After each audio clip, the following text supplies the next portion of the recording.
부끄러울 것이 없는 인정된 일꾼이라 말씀의 제목으로 은혜를 나누겠습니다. 성경에서 우리 주님을 미쁘시다고 하는 이유가 있습니다. 말씀하고 약속하신 것을 이루어 주시는 분이기 때문에 그렇습니다. 야곱이 루스라는 지역에서 이제 외삼촌 집으로 아내를 얻으러 가는 거지만 사실 형이 죽일까봐 쫓겨가는 거잖아요. 도망가는 거잖아요. 잠도 안 오고 그래서 돌을 베개 삼고 잠깐 자는데 환상을 봅니다. 근데 하나님이 그때 나타나셔서 야곱에게 그런 약속을 하셔요. 내가 누워있는 땅을 너와 내 자손에게 주리라. 땅의 모든 족속이 너와 내 자손으로 말미암아 복을 받으리라. 자, 이 땅을 그것도 아주 지적해서 말씀하시죠. 내가 누워있는 그 땅을 너와 내 자손에게 줄 것이고 땅의 모든 족속이 너와 내 자손으로 인하여서 복을 받으리라. 이렇게 약속해 주십니다. 야곱이 이제 잠에서 깨서 보니까 하나님 그 약속의 말씀을 주시니까 이걸 어떻게든 붙잡고 싶어가지고 베개 삼았던 돌을 가지고 기둥을 세우고 그리고 제단을 쌓아요. 그리고 하나님 앞에 제사 지내면서 뭐라 그래요? 하나님이 나와 함께 계셔서 내가 가는 이 길에 나를 지키시고 내가 평안히 아버지 집으로 돌아오게 하시면 여호와께서 나의 하나님이 되실 것이고 또 하나님께서 내게 주신 모든 것에서 10분의 1을 내가 반드시 하나님께 드리겠나이다. 이렇게 시키지도 않은 서원을 하는 겁니다. 저는 이런 대목을 보면서 이게 우리의 연약한 인간이 미쁘신 주님을 의지하는 방법 중에 하나긴 하겠다는 생각도 드는 겁니다. 그러니까 우리는 예기치 못한 일들 때문에 약속이 번복되기도 하고 불강력적으로 지키지도 못하는 사람들이지만 하나님은 사실 말씀 그 자체이기 때문에 말씀의 본체시기 때문에 말씀하신 것만으로도 이루어 주시는 분인데 사실은 굳이 이렇게까지 할 건 없었죠. 그러나 연약한 우리는 어떤 증표를 좀 남기려고 제단을 쌓고 그리고 증표를 세우고 하나님 앞에 서원하고 약속하는 겁니다. 어쨌거나 하여튼 하나님은 그렇게 하실 분은 아니죠. 그렇게 하실 필요가 없는 분인데도 우리는 그렇게 해서라도 하나님을 붙잡으려고 하는 거죠. 열왕기상 8장에 보니까 여호와를 찬송할지로다 쭉 나가면서 그종 모세를 향해서 모세를 통해서 물을 말씀하신 그 모든 좋은 약속이 하나도 이루어지지 아니함이 없도다 그랬어요. 그러니까 이게 솔로몬이 하나님 앞에 성전을 짓고 봉헌하면서 드린 기도 중에 하나인데 하나님이 그종 모세를 통해서 약속하신 좋은 말씀들은 말씀하신 좋은 약속들은 하나도 이루어지지 않은 것이 하나도 없다. 부정의 부정을 통해서 강한 긍정, 강조를 하고 있는 거거든요. 그러니까 지나고 나서 보니까 출애굽 당시 하나님이 모세를 통해서 약속하신 그 약속의 말씀을 오늘 이 가나안 땅에서 이루어 주신 주님이시다라는 거죠. 말씀하신 것이 이루어 지시는 분.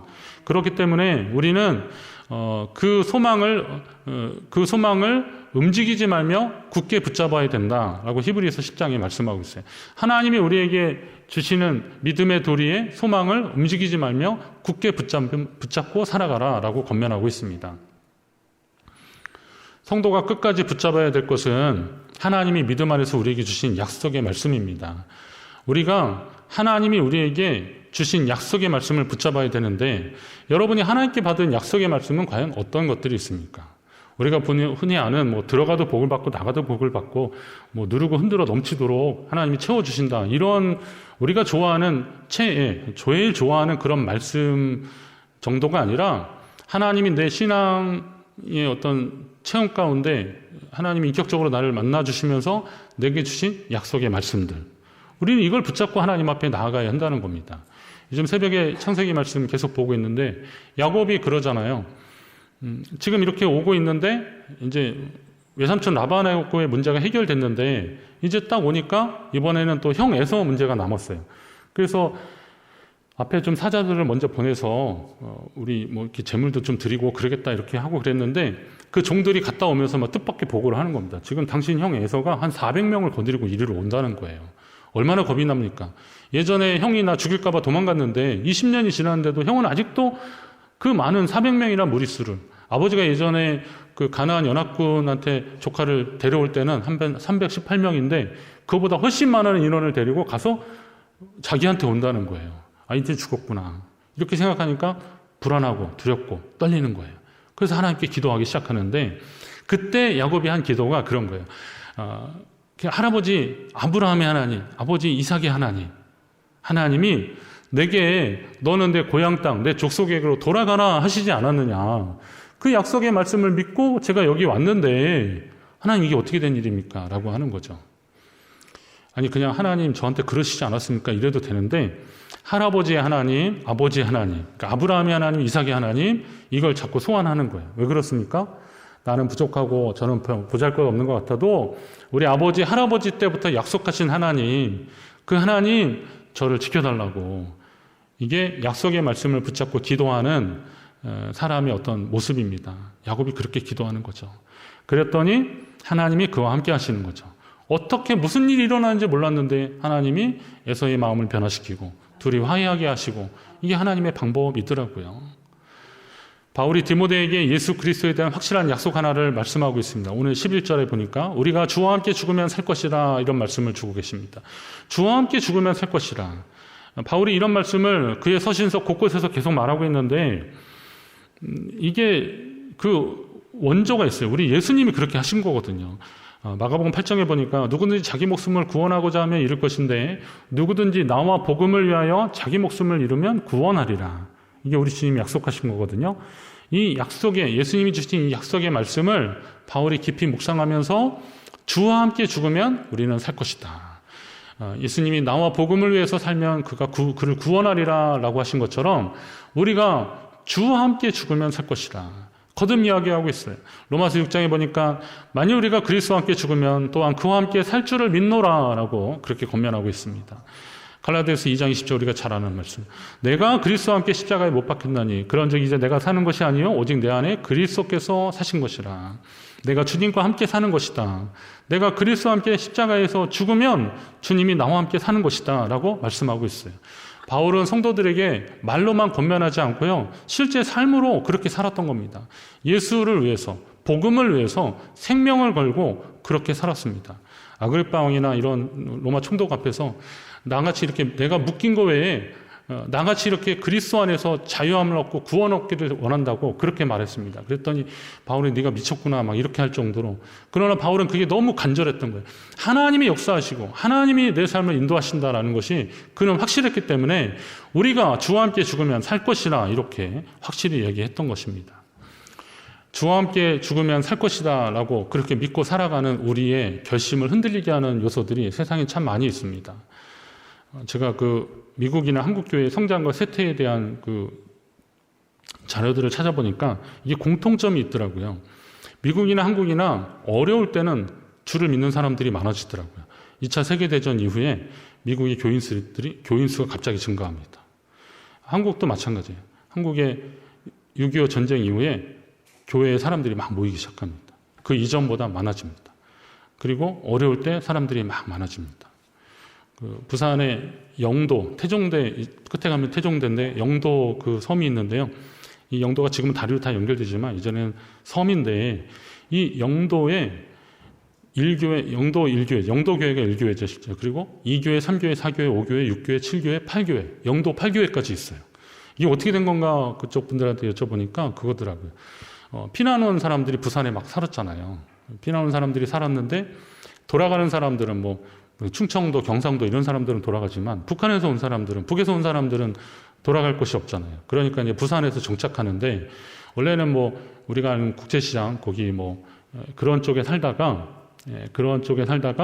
이제 내줘야 되니까. 그래서 장사는 거기서 할 줄 몰라도 실제 사는 곳은 영도라고 하는 그 복례산 밑에 거기서 사람들이 살기 시작하면서 교회로 막 모여들기 시작하는 거예요.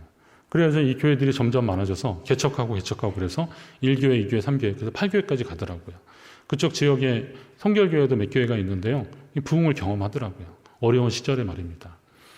그런데 이 어려운 시절에 그렇게 됐었는데 어느 때 교인들이 떠나가나 봤더니 사회가 발전하고 부흥할 때 이상하게 떠나가더라고요. 미국도 그랬고 한국도 그래요. 왜 그럴까요? 여러분이 예상하는 그대로입니다.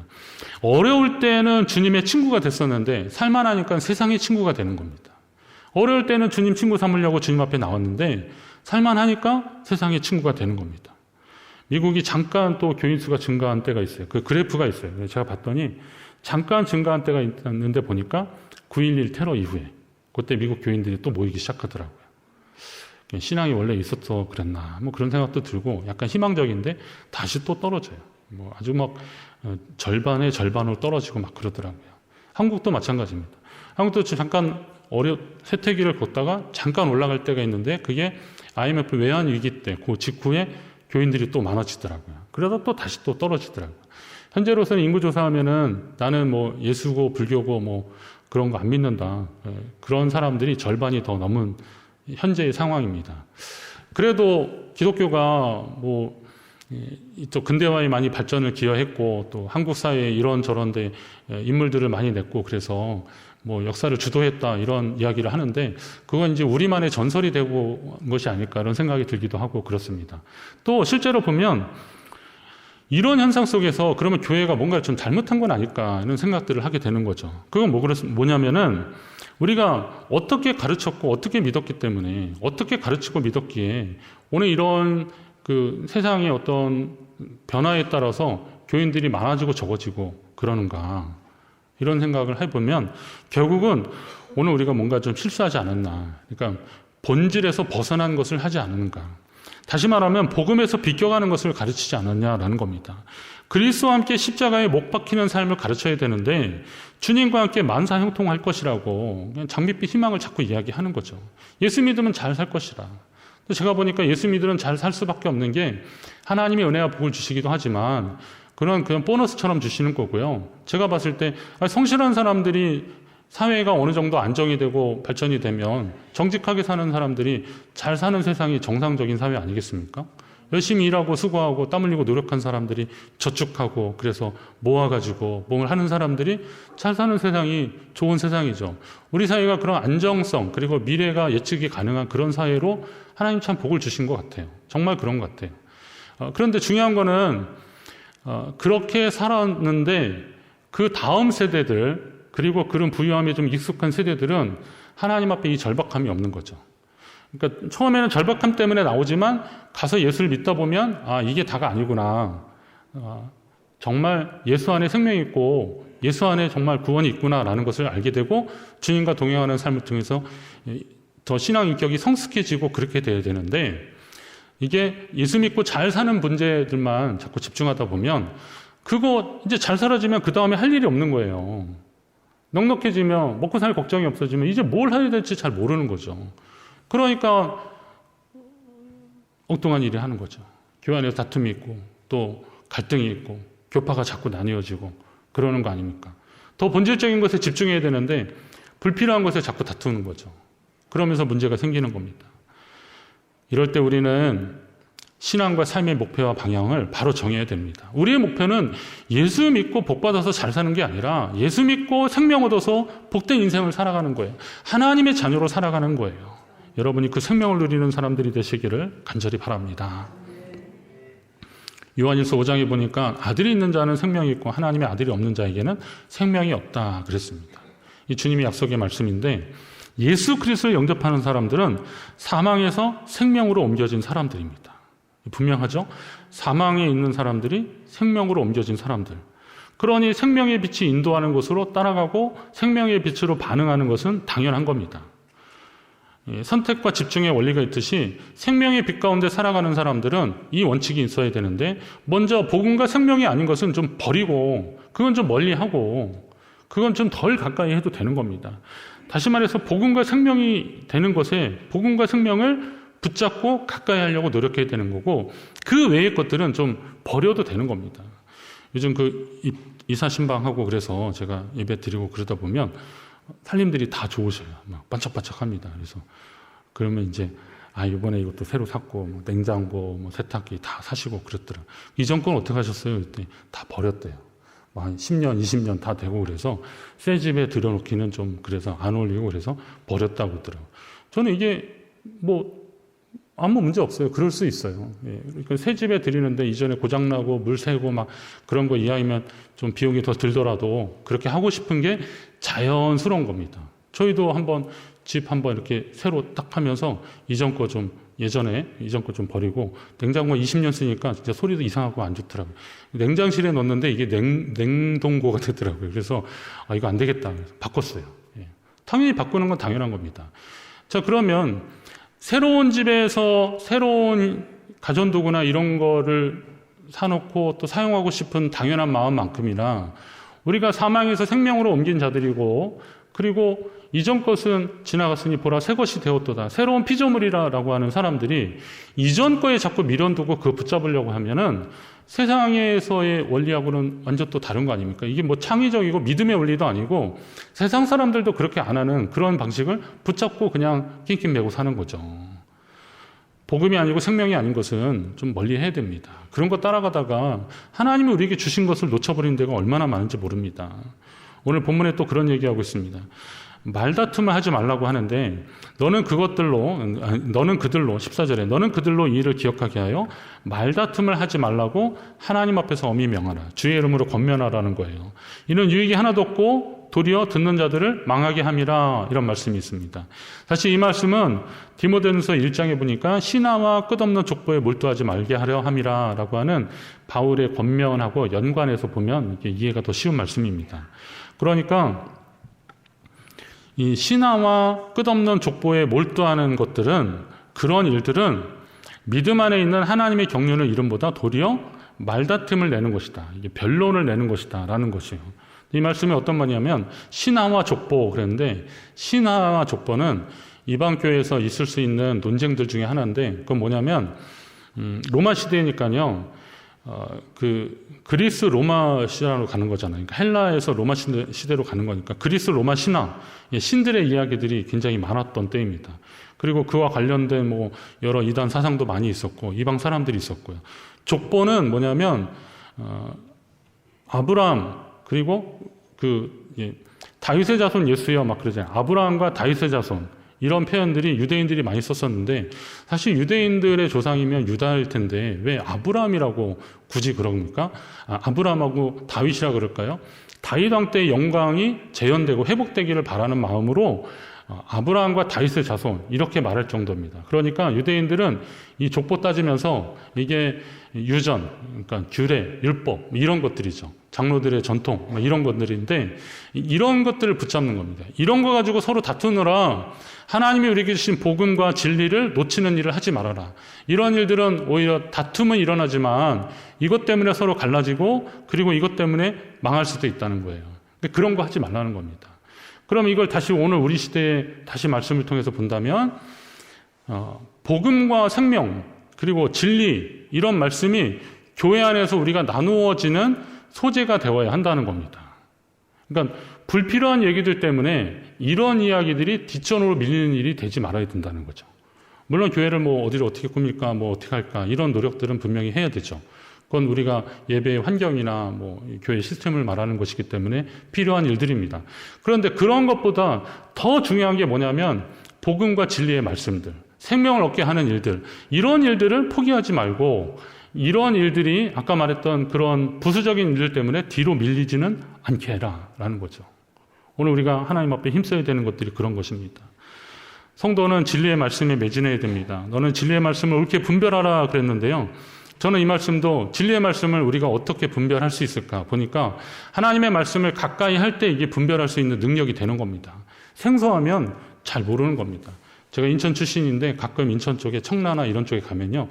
내비게이션 없으면 정말 어디로 가야 할지 하나도 모르겠더라고요. 방향도 모르겠고 낯설어요. 일단 낯설어요. 뒤에서는 빵빵거리고 옆에서는 막 뭐라 그러고 늦게 가면 막 뭐라 그래요. 내가 인천에서 인천 사람인데 저는 완전 다른 데 사람이더라고요. 근데 제가 춘천은요, 웬만한 택시기사님보다 골목길을 좀 많이 알 수 있지 않을까. 막 이렇게 넘어가요. 시청길 이쪽 뒤에도 넘어가고, 이쪽 그 효자동길도 여기 되게 복잡한데, 제가 막 가요. 왜 그렇습니까? 춘천에 사니까, 자주 다니니까, 자주 보니까, 걸어 다니기도 하고, 운전도 하고, 그러는 겁니다. 어떤 분이 그러세요. 어떤 목사님, 나 여기 춘천에 10년 있었는데, 목사님 나보다 길을 더 잘하는 것 같다. 제가 잘 다니거든요. 신방 다니고, 성도님들 보니까, 그런 거예요. 익숙하니까 그런 거예요. 자, 여러분, 하나님의 말씀이 낯설지 않게 하시기 바랍니다. 하나님의 말씀이 낯설면 안 되는 거예요. 보니까 이게 무슨 말씀인지 이해가 안 되면 궁금하면 막 인터넷에서 즉각 이렇게 찾아보시는데 왜 말씀에 대해서는 그냥 도 닦은 사람처럼 가만히 계십니까? 이상하면 물어보고 궁금하면 알아보고 그래야 되는데 다른 거는 뭐 그냥 네이버님한테 자꾸 물어보는데 왜 하나님의 말씀에 대해서는 궁금하면 그냥 넘어갑니까? 그러면 안 되잖아요. 성경 교사한테 물어보시고 또 같이 기도하는 사람들한테 물어보시고 그렇게 하시라는 거죠. 그러면 그 가운데 말씀이 익숙해지는 거죠. 요즘은 또 말씀의 홍수시대라고 하지 않습니까? 하나님의 말씀이 인터넷 여러 매체를 통해서, 미디어를 통해서 막 쏟아지고 있습니다. 그런데 그 말씀이 유익한 말씀이 있고 훌륭한 말씀들이 있고 다 좋은 말씀들이죠. 목사님들이 오직 준비해서 그렇게 말씀 나누겠습니까? 그런데 저는 그 말씀이 모든 사람들에게 다 맞지는 않다고 보는 거예요. 왜 그렇습니까? 말씀은 오늘 내가 처한 그 상황에서, 그 환경에서 듣는 말씀이 가장 적절한 말씀이에요.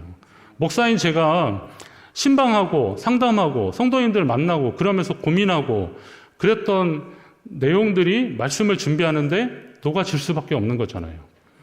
이건 솔직히 말하면 제가 목회 초년병 때는 선배 목사님이 저한테 그랬어요. 성도들하고는 적당히 거리를 두라 그랬습니다. 지금도 그 말씀이 어떤 말씀인지 저는 이해가 돼요. 성도들하고 너무 밀접하고 그러면 성도들의 미주알 고주알을 다 알게 되면 말씀 전할 때 이 말씀 못하게 되고 저 말씀 못하게 되고, 그런 말씀이 그냥 빙빙 허공을 메아리치는 그런 말씀들밖에 안 되는 거죠. 실제로 또 어느 장로님이 저한테 그러셨어요. 목사님, 너무 많은 걸 알려고 하지 마시라고. 그냥 모른 척 하시래요. 안 그러고 목사님이 다 그렇게 하시면 나중에 목사님이 그거 아시더니 또 설교에서 그렇게 하신다 이런 수도 있으니까 그러시래요. 그 장로님 말씀이 참 고맙더라고요. 저를 그렇게 생각해 주시는 고맙습니다. 그런데 설교자에서 가장 힘든 건 뭐냐면 하나님의 말씀을 해석하는 것까지는 괜찮아요. 이걸 뭐 주석집이나 뭐 원어를 연구하거나 그래서 말씀의 뜻이 무엇인지를 미쁘다 했어도 이게 피스토스, 신뢰할 만한, 뭐 믿을 만한 이렇게 원어적으로 해석하고 그런 거는 뭐 그렇게 문제 없습니다. 그러면 미쁘신 이분이 우리에게 어떤 주님인지를 이야기하려면 삶이 없는데 어떻게 그 얘기를 할 수 있겠냐 이거죠. 삶이 반영이 되지 않은 말씀은 허공을 메아리치는 거잖아요. 그러니까 신방하고 상담하고 만나는 분들과 함께 고민했던 목사의 설교를 들어야 한다는 거죠. 그런데 그 사람들이 이 동네 사는 사람들하고 저 동네 사는 사람들하고 또 다른 거예요. 그렇기 때문에 같은 환경 안에서 자랄 때, 그리고 살아갈 때 거기서 듣는 말씀이 레마의 말씀, 하나님이 내게 주시는 말씀이 되는 거죠. 그 말씀을 들으려고 사모하고 함께 나오는 거죠. 우리 함께 기도 제목 나누고 함께 기도하자고 막 그랬을 때 그 자리에서 하나님이 임재하시고 함께 하시는 것 아니겠습니까? 믿음의 사람들은 이런 삶을 살려고 최선을 다해야 됩니다. 마지막으로 부끄러울 것이 없는 일꾼, 그리고 인정된 자로서 하나님 앞에 드리기를 힘쓰라.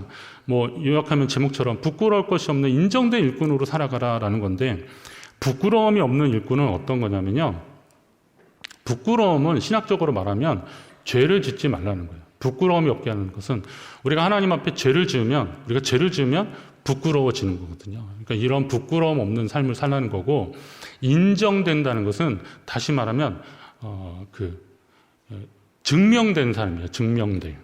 그러니까 한두 번 말고 여러 번 반복해가지고 이 사람이 고난과 역경 속에서 하나님을 의지하는 사람이구나 라는 것을 증명하라는 거예요. 세상을 사랑하면 몇 번 역경을 겪으면 그냥 그 길로 가는 거잖아요. 결론적으로 오늘 말씀에 보면 13절에 보니까 우리는 미쁨이 없을지라도 주는 항상 미쁘시니, 이게 이제 대조해서 말씀하고 있잖아요. 우리는 아까 말한 대로 그런 한계 때문에 우리는 미쁘지 못한 사람이다. 미쁨이 없는 사람이다. 그러나 주님은 미쁘신 분이기 때문에 자기를 부인하실 수 없는 분이다.